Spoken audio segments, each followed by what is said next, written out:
You're listening to the Less Stress Lawyer podcast, episode 13.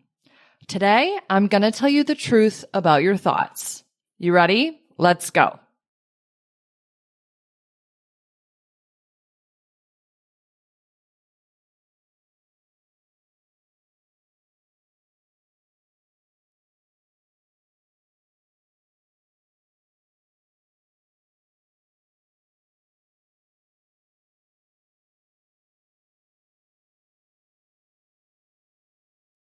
Hello. How are you? Is your week going well? I sure hope so. Everything is going swimmingly over here. I'm back in the mitten and I've settled back into my routine after returning home from my trip to Connecticut. I told you guys that I went there to present a CLE presentation for a group of family law attorneys, and it was a really great success. I got to present for such an incredible group of lawyers, and it was such a pleasure teaching them all about how to feel better and simplify their lives so they can have less stress and more fulfillment and achieve some of the balance that they're looking for. So that went really well. And one of the things, it was wild because I haven't been around a group of attorneys in person where I got to really see them talk about their practice and the different skills and all of that in a while. And it was so inspiring to see such a passionate group of attorneys really committed to practicing at the highest level. There was a lot of talk about what they need to do in particular cases with particular sets of facts, how their appellate practice could be improved, how to bring in experts. It was just really neat to see people that committed to excellence. I really loved it. The rest of my trip was also amazing. I bopped around Connecticut and I even made it to part of Rhode Island. I ate lots of seafood. I love seafood. Oysters are some of my favorite, especially from the East Coast, and peel and eat shrimp. They were so good. I also stumbled upon this adorable little town called Mystic and had the chance of exploring the most incredible bookstore. I really love bookstores. So I stocked up and bought a ton of stuff there. And then after bopping around Connecticut and Rhode Island, going to the beach and exploring, I went to visit a really good friend of mine from law school. And I got the chance to have dinner with her and her husband, and I got to meet their daughter for the first time. And I also pulled off the successful delivery of a giant, and when I mean giant, I mean 7-foot teddy bear, which is a signature move of mine. When my friends or family members have kids, I always buy them an extravagant teddy bear. So I had to do it for this friend and her little one. I'm all for being the impractical, over-the-top aunt. So mission accomplished there. And I'm happy to be back and back in the swing of things with working with my clients and recording this podcast. All right, now that I have brought you up to speed about what I've been up to since the last time we spoke, and I've given you a highlight reel of my trip to the East Coast, let's talk about today's topic. We're talking about the truth, the cold, hard truth about your thoughts. And I've talked a lot about thoughts lately in some of the past episodes, but I wanted to record an episode specifically on this issue to drive home a specific point in case, from what I've already said on this subject, it hasn't made it abundantly clear. And here's what I want to make abundantly clear now. Your thoughts are not true. What? I know. Shocker. And I'm kind of being funny here, but that might actually be super shocking for you listening to this. You might be like, oh my goodness, I think every sentence that runs through my head is true. I always believe the thoughts that I think. I always believe the beliefs and the thoughts that my brain serves up to me, right? Why would your brain choose them if they weren't true? That's how a lot of people think. But I want to offer you that that's not actually the case. Your thoughts aren't true. Facts are true. Facts, and we've gone through this several times now, facts are circumstances. So facts are true. Circumstances are true. Circumstances are just facts that we would all agree upon. And those circumstances, those facts don't cause how we feel. Our thoughts cause how we feel. So we don't feel a particular way about a fact until we think a thought about it. And a lot of people go through life believing that the thoughts that they think about facts are true, but they're not. Thoughts aren't facts. Facts are true. Thoughts are thoughts. Thoughts are subjective statements. Thoughts are opinions. Thoughts are beliefs. Beliefs are just thoughts that goes back and forth. And again, thoughts and beliefs aren't true. They're just opinions that you've thought so many times and so frequently that those beliefs may feel true to you, but they aren't actually true. They're subjective. They're opinions. What does this mean? Here's what this means. You don't have to believe every sentence that runs through your head. Just because you think a thought doesn't mean you need to keep choosing it. Your brain is going to serve you up some crazy thoughts. I tell my clients this all the time. I tell them that their brains are not always their best friends. Oftentimes, the opposite is true, right? Your brain's actually working against you, preventing you from accomplishing what you want to accomplish, what you want to be doing, what would set you up for success.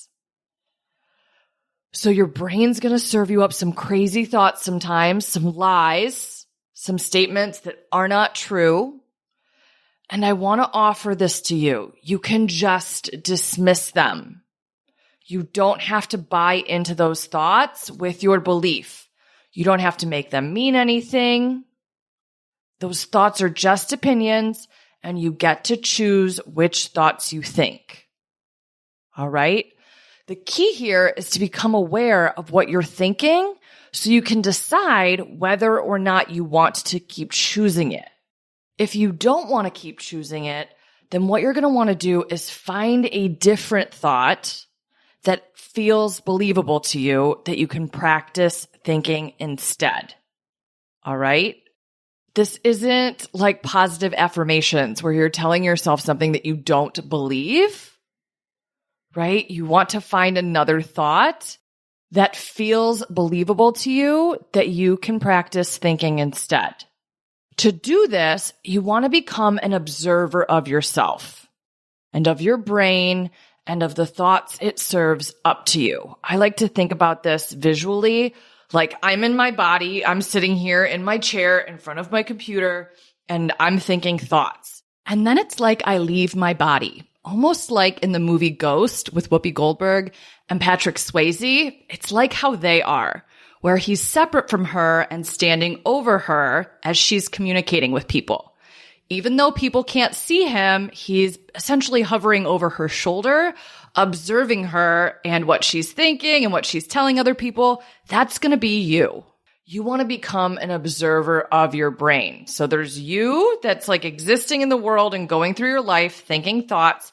And then you want to like leave your body and hover over your shoulder, kind of like a backseat driver, so to speak. And just observe what's going on in that head of yours. What are you thinking? What thoughts is your brain serving up to you? And just noticing what's going on, but creating some distance and some separation from your brain and the thoughts that it's serving you from what you're thinking. You just want to start to observe, oh, my brain's thinking this right now. Oh, I'm thinking this thought right now. Oh, this is how I'm looking at this situation rather than being in the situation. You want to observe your thoughts. Then from there, as you're standing over your shoulder saying, oh, wow, you're thinking this right now about this particular fact, about this particular circumstance.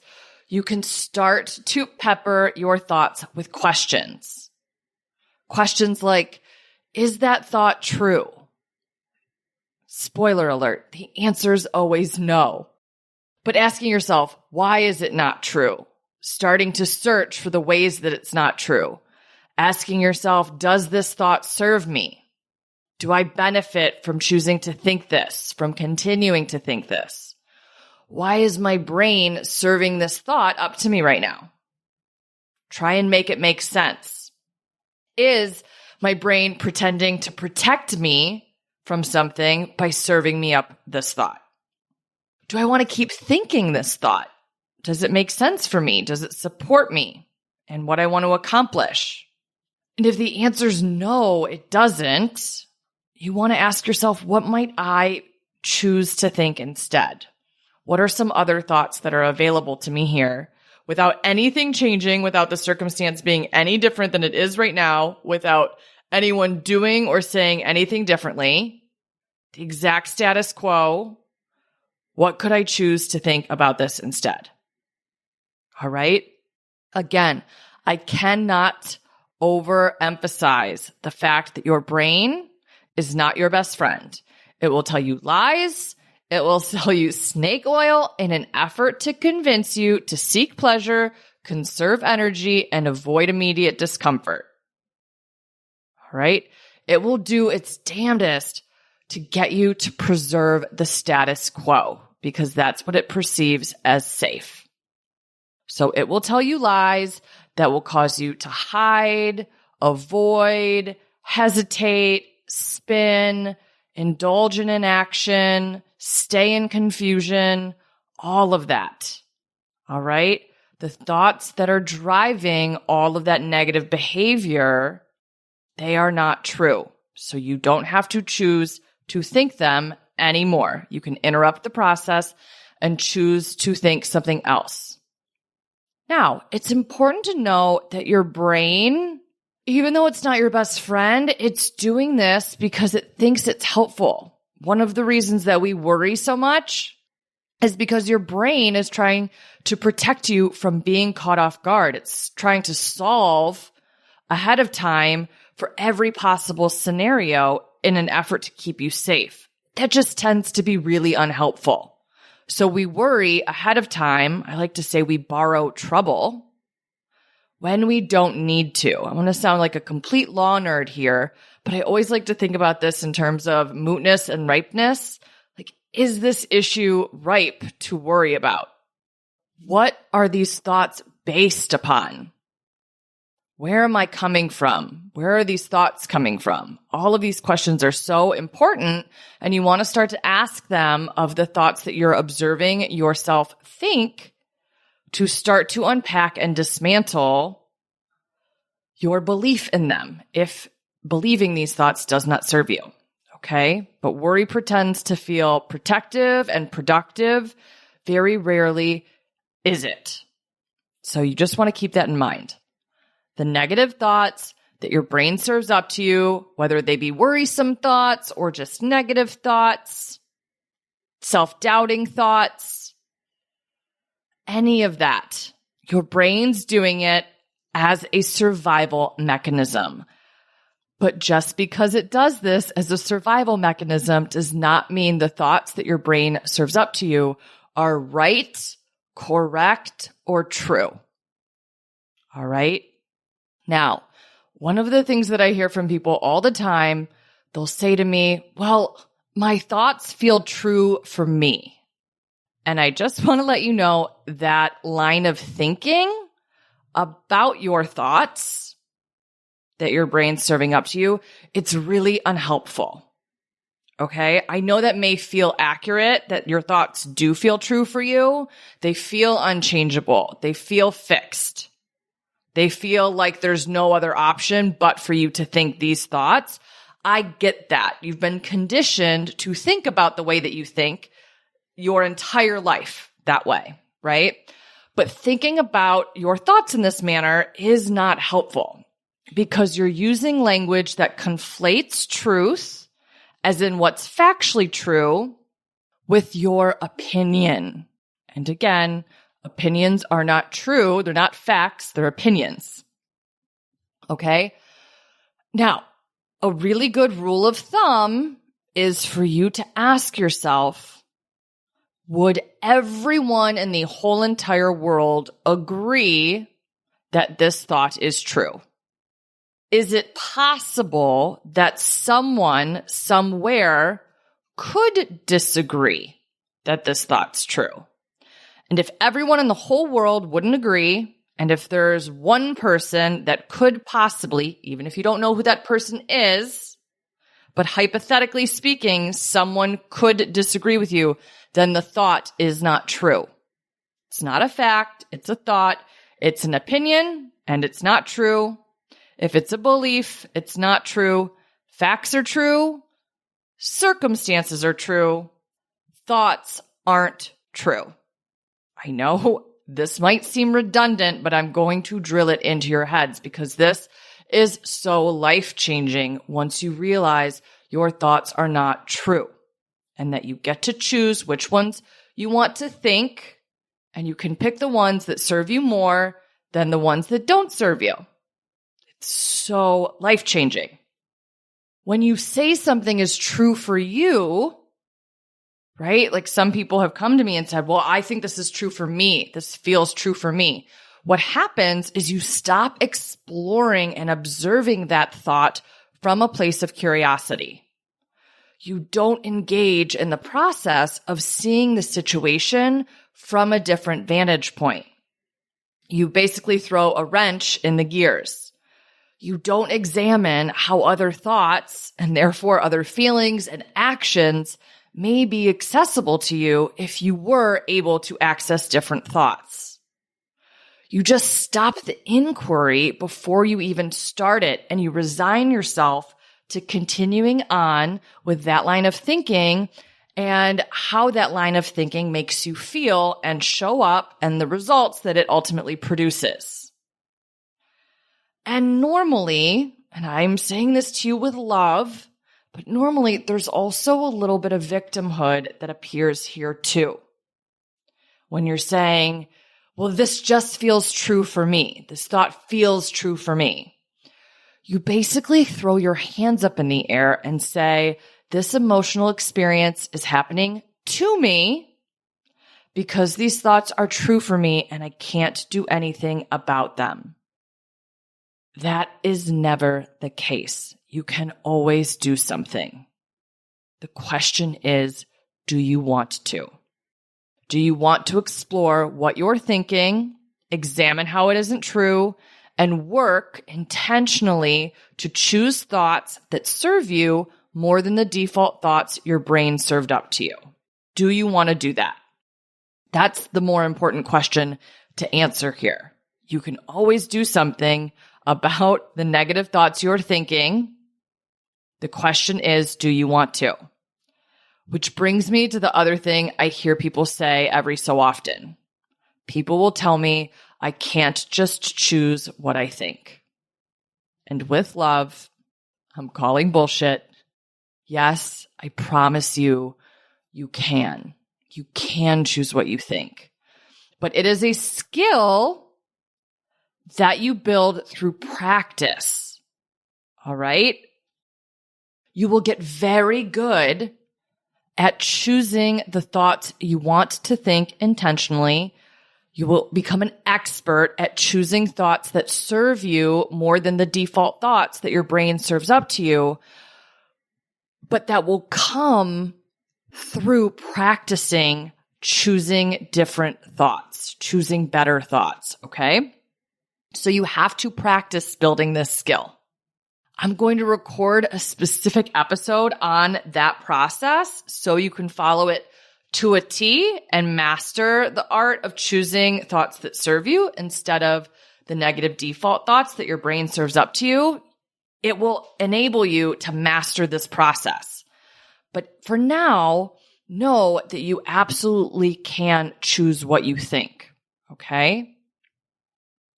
The other thing that I want you to consider here and give some thought to is, how do you show up when it comes to examining your thinking and working to find thoughts that you believe that better support you when you think you can't choose what you think, right? The answer is you don't show up and examine your thinking and work to find thoughts that you believe that better support you instead. The answer is you don't. You give up before you get started on the thought work, on that inquiry process. When you believe you can choose what you think, you engage in that process, right? You examine your thinking. You start to work to find thoughts that serve you instead, that are believable to you. So choosing to believe that you can change what you think is crucial here. I just want you to sit with that and start to find evidence to support that belief that you can choose what you think. All right? Think about other times where at one time you thought one thing, and then without anything changing, you eventually thought something else. Maybe you gained more information and that changed, but the circumstances themselves did not change, and you just thought about it differently over time, right? Sometimes this process happens naturally, organically, unintentionally. Maybe time passes and we just start to think about things differently. What we once thought was a big deal, we no longer consider to be a big deal. That's happening under the surface, right? We're changing our thoughts unconsciously or subconsciously. All that does, though, is evidence that you can do this consciously too. That's the point of thought work. It happens naturally in certain instances.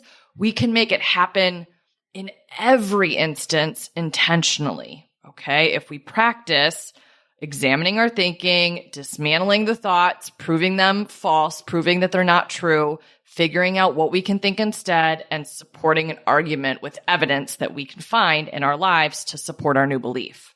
Okay? We also think multiple thoughts about facts. So not only can you choose one or the other, you can swap thoughts in and out, replace one with another, but you can also think multiple thoughts about certain facts.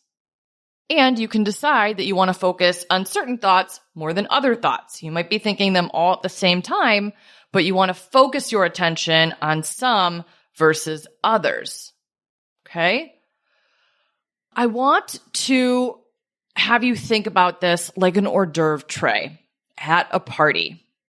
Think about a cater waiter that's walking around with that tray, and on that tray, there's a bunch of different options to choose from. You've got mini caprese skewers, maybe beef tartare on a crostini, maybe you've got spring rolls, shrimp cocktail, like a miniature taco, bacon-wrapped dates, any of these things. They're all on the tray. You've got all these different options that you get to choose from. Now, none of the hors d'oeuvres are right or wrong.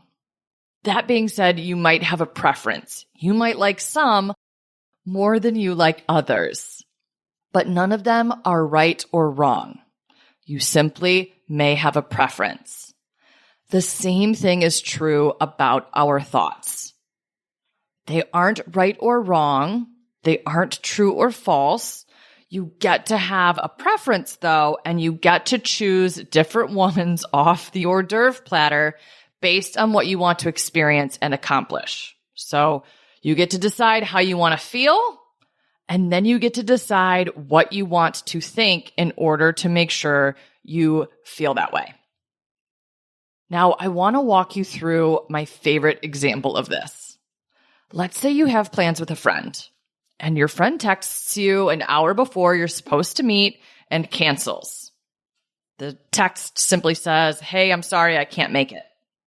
Now, you have a tray full of thought options to choose from, just like with the hors d'oeuvre platter being carried by the cater waiter at the party. Okay? Now, you might think, "Oh, how rude. This person clearly doesn't respect my time." And if you're thinking that thought, you'll probably feel really disrespected. So that's one option on the hors d'oeuvre platter, and you can pick that up and have a bite of it, and you'll feel disrespected. Now, you might think instead, "Oh no, I hope I didn't do something that upset them." And if you were thinking that thought, you might feel really worried. So that's another hors d'oeuvre platter option. Now, instead, you might be thinking, "I hope everything's okay with them." And if you were thinking that thought, you might feel a little concerned. That's another option on the tray. Or you could think, I know how busy they are, so this is understandable. And you might feel really understanding if that's the thought that you choose to think instead. You could think, oh man, I was really looking forward to getting together, and feel a little bummed when you think that thought. You might think, no big deal, we'll just rain check, and feel really unbothered. And you just let it roll off your shoulders. Or, and this tends to be really common among a lot of my clients, they think something along the lines of, oh, thank God, I did not feel like going. And then they feel really relieved. Okay? I just went through 7 different thought options for you to choose from the thought hors d'oeuvre platter.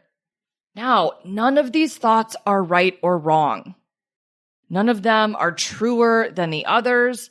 They're all optional. They're simply different, and you get to choose one thought over the other, or you can choose to think a combination of them. Up to you. And based on the choice you make, you're going to feel a different feeling, right? So you want to make sure you choose wisely. And again, I want to highlight here, you get to choose. There are 7 options there. None of them are more appropriate or accurate than any of the others. You get to choose the emotional experience you want by choosing the thought intentionally. Now, here are some other thoughts that I thought it would be helpful to run through quickly to help you see that it's not just that instance, the friend texting you an hour before you're supposed to meet up where your thoughts aren't true, that this applies across the board. Okay? So let's take the thought, I should be further along. This is a very common thought that people think about their lives, about the results they have, about where they're at. And it's a really painful thought. People tend to feel really beholden to it. They tell themselves, or they tell me, that this thought feels very true for them. It feels like a fact. But then I dig deeper and I ask them some questions about this thought. And if you think this thought, I want you to answer these same questions. Okay, so we can start to see that the thought, I should be further along, really isn't true. So start by getting very specific. Where do you think you should be right now? What results do you think you should have that you don't? Again, be as specific as possible. What would you have needed to do to create those results and get to that place? Again, be as specific as possible here. List out all of the actions that you would have needed to take and all of the actions you would have needed to refrain from taking, and write them all down. Then write out all the things you've been doing instead. All of the things that have produced the results that you currently have. All of the action, positive or negative, and all of the inaction. Write that all out too. Again, be as specific as possible. And then compare them. The list of actions that you would have needed to take in order to produce the results you want and get where you think you should be. And then the list of actions or inaction that you've been operating in, that you've taken, that you've done, that's created your current results. Do those lists match? The answer is likely no, they don't. And of course they don't, right? If they did match, you'd be where you think you should be. You'd have the results that you think that you should have. Now, one small caveat here. If the lists do match, then you're simply mistaken about what it takes to create the results you want and get where you want to go. And you need to reassess and tweak your action plan in order to get where you want to go and where you think you should be. But that is 1000% a caveat here. That usually is not the case. Usually your action lists will not match. They won't even be close. Normally, the actions that you would need to take and the actions that you have taken don't look anything alike. And then the thoughts, this is also important, the thoughts you've been thinking that have been fueling the action you've been taking also don't match the thoughts you would have needed to think to take the necessary action that would have been required to produce the results you want. Okay? So none of it's matching. The actions aren't matching. The thoughts aren't matching. And based on the thoughts you've been thinking and the actions you've been taking or haven't been taking, you should be exactly where you are. If your actions don't match, you should have the exact results that you have. This should all make sense. So it's not true that you should be further along. You should be exactly where you are right now. So if you think you should be further along, I want you to examine that because that thought is never true. Another thought that's very common is the thought, this shouldn't be happening. This thought isn't true either. Why? Because whatever it is you're thinking it about, whatever the facts are, it is happening. They are happening. It did happen. And this, again, is such a painful thought that something that has happened shouldn't be happening. So it's never true that it shouldn't be happening if it did. Instead of choosing this thought, accept that it's happening and then inquire why it's happening. Get curious and gain understanding. Another example of a thought that's not true is a thought, it's disrespectful to comment on someone's appearance. All right? This may feel true for you, but again, it isn't objectively true. People get to disagree here. The circumstance would be that a person makes a comment about your appearance. And if you're thinking that people shouldn't do that because it's disrespectful, you'll probably feel offended. But the thought that it's disrespectful to comment on someone's appearance is not true.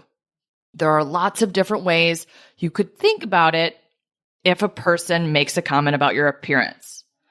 You could think that the person was trying to be helpful, and if you thought that, you might feel appreciative. If you thought that they were criticizing you, you might feel judged. The list can go on and on. None of these thoughts are right or wrong, or true or false. They're just opinions. They're just subjective statements, and you get to choose the one that best serves you. Now, you may want to choose to think that it's disrespectful to comment on someone's appearance. So when you're on the receiving end of that, you might choose to think that thought, and you might choose to feel offended. But it's important to know that it's just your opinion. That opinion is not true.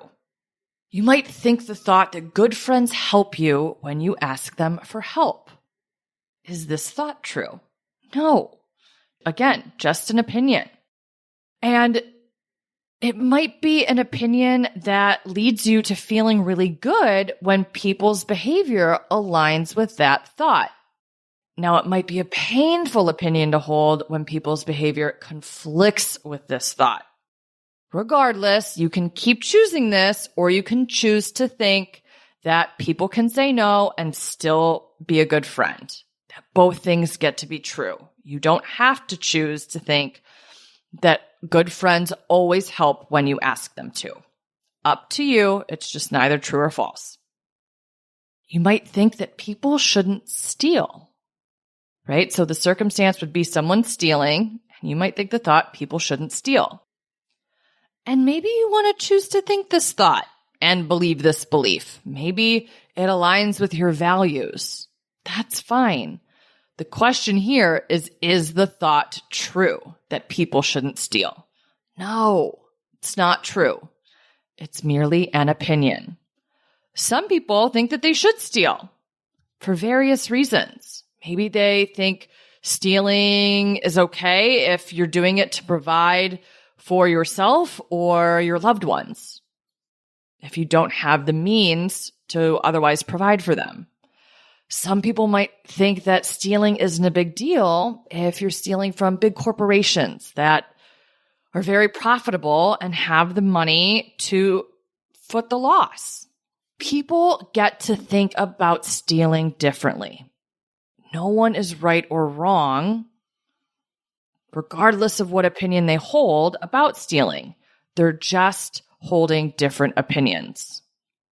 Another thought people love to think is the thought that they are a failure or that they failed. Again, this thought isn't true either. The thought that you failed, that you are failing, or that you are a failure, or that something you did amounts to a failure is simply always that. Just a thought. It's not a fact. There's going to be a circumstance about which you think amounts to a failure.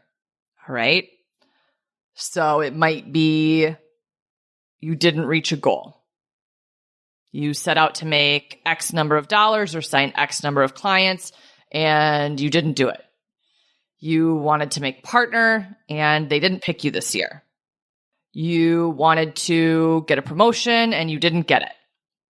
Those are the facts, and then you get to choose what you make it mean.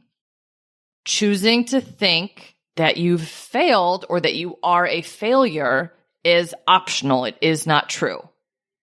Also, when you use the phrase, I'm a failure, to describe yourself, it also assumes you're a failure at all things all the time, right? That's a very general statement, I'm a failure, which again is not true. It's an overgeneralization. So you get to tell a different story if you want to. Show how the opposite is true, how the opposite is also plausible. How is it true that you're a success? What evidence do you have to support the belief that you're a success? When have you done something successfully? What have you accomplished? Where have you not failed, right? Build that body of evidence to support a belief to the contrary, to support a belief that you are not a failure and that you have not failed. You also get to decide what constitutes failure. You get to decide that for yourself, which is so fun. There is no failure police who decides it once and for all for everyone. Failure is subjective. What amounts to a failure and what doesn't is up to you, and you get to decide whether you've done it or not. I choose to believe that failure is not even an option. I don't like to think that I've failed at something or that failure is even on the table or that it's possible. I choose instead to think you're always winning or learning. And in every instance, even if I miss the mark and don't achieve a goal that I was hoping to achieve, I search for evidence to prove my belief in that statement true. If I didn't win, what did I learn? Couple other thoughts here. The thought, I'm not good enough. Again, that's also not going to be true. It's subjective. That's your opinion.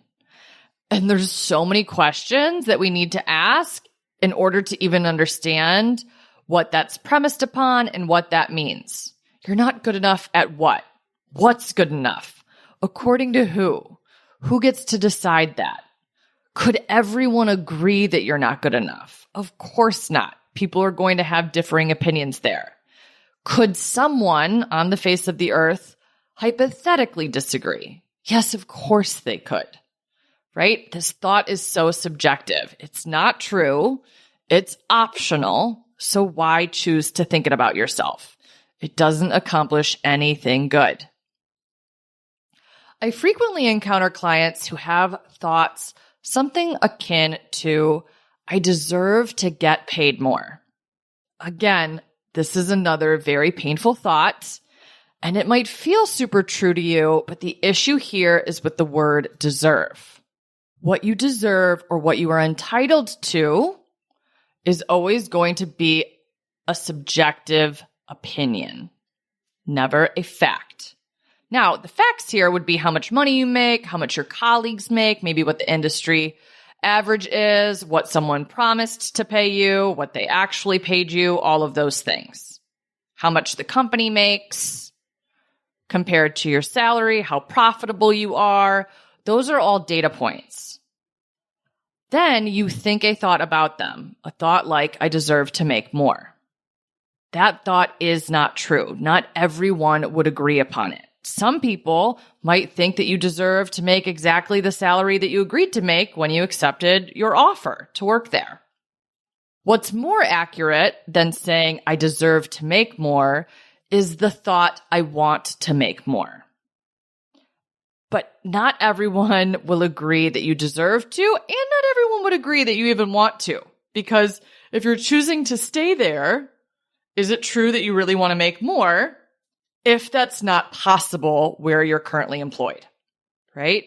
Maybe you want to stay and maintain the status quo more than you want to make more money. So again, this is an opinion. It's not true or false. It's just subjective. Now, if other people think that you don't deserve more, they're not right or wrong, and neither are you. There are simply different viewpoints about your salary. What changes about your experience at your job when you switch to I want to make more money versus I deserve to make more money? And then how does your experience change when you go from I want to make more money to I am going to make more money, right? 3 different thoughts, totally different experiences. You get to choose which one to think. Ask yourself, which thought empowers you more? I promise you it will be the latter. Lastly, I hear this all the time from clients. It's the thought, I have to get this done today. All right. And again, that may feel very true for you that you have to get something done, but technically you don't. I always tell people there's only 4 things you ever have to do.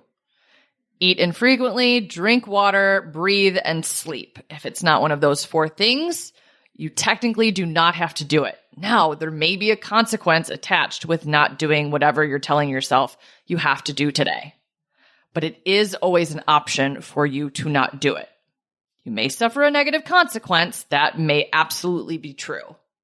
However, you don't have to do it. It is optional. So if you catch yourself thinking that on a day-to-day basis and it leads to feeling a lot of pressure or overwhelm, you just want to check in with yourself and know that thought isn't true. You don't have to get this done today. A more accurate thought is, I want to get this done today. And then you can figure out all of the reasons why it is you want to get it done. All right. These are all great examples that demonstrate how our thoughts are not true, that our thoughts are subjective. They're opinion statements. They are not facts.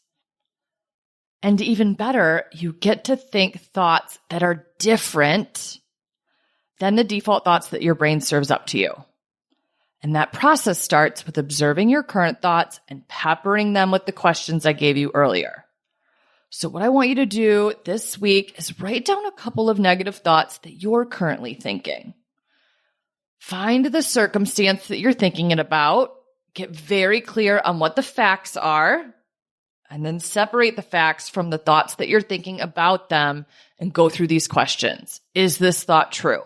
The answer is always no. How might it not be true? Make the argument. Ask yourself, what else could you think about this instead? Find how that thought, your original thought, might be false, and figure out other thoughts that are available to you. A couple other fun questions I want you to mull over.